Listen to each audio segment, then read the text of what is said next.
Les relations sont forcément avec une toxicité. Les confidences d'Anne Parillot sur Alain Delon. Elle a été l'une des femmes de la vie d'Alain Delon. Anne Parillot a partagé le quotidien du monstre sacré du cinéma français. Forcément, son décès le dimanche 18 août 2024 aura laissé l'actrice en peine.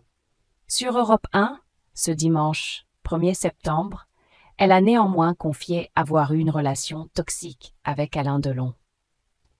Alain Delon, légende incontestée du cinéma français, s'est éteint dans la nuit du 17 au 18 août à l'âge de 88 ans.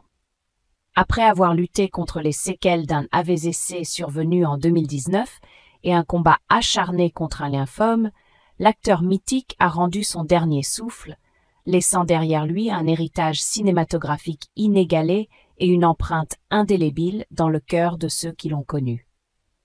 Ses enfants, Anthony, Anouchka et Alain Fabien Delon, ont annoncé la triste nouvelle, plongeant le monde du cinéma et ses nombreux admirateurs dans le deuil. Parmi les nombreuses réactions qui ont suivi cette annonce, celle d'Anne Parillot, ancienne compagne et actrice, a particulièrement touché les esprits. En légende d'une photo de deux, elle a écrit « Tu sais ce qui fait mal à l'un, ou plutôt ce qui fait du bien. Garder ses sentiments pour quelqu'un que l'on sait aimer. C'est comme convaincre son cœur de continuer de battre. » Leur relation, née sur le tournage de Pour la peau d'un flic en 1993, était bien plus qu'une simple romance. Pour Anne Parillot, Alain Delon incarnait une figure paternelle, un Pygmalion qu'il a non seulement introduite au cinéma, mais qu'il a également façonné en tant qu'actrice et femme. Le problème de l'emprise.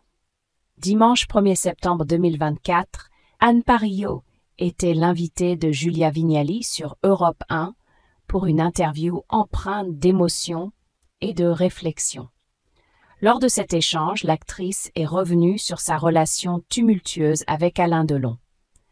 Anne Parillot a reconnu qu'elle avait été marquée par une certaine toxicité, qu'elle n'a décelée que bien après.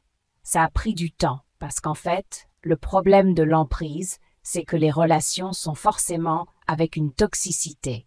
Et quand la toxicité devient trop douloureuse en comparaison de ce qu'elle peut vous apporter, j'ai tendance à quitter la personne, a-t-elle confié. Elle a admis que rétablir un rapport d'estime après avoir quitté une personne aussi influente demandait du temps et de l'énergie. Quitter des personnalités comme ça coûte cher et ça prend du temps avant de pouvoir réinsérer un rapport d'estime, a-t-elle expliqué. L'actrice a également partagé un souvenir poignant lié à la sortie de Nikita, le film qui l'a propulsée au sommet de sa carrière. À l'époque, elle espérait un mot de reconnaissance de la part d'Alain Delon, mais ce soutien n'est pas venu qu'après, pour un film moins important. Cette reconnaissance tardive l'a blessée, bien qu'elle ait finalement reçu les mots qu'elle attendait tant.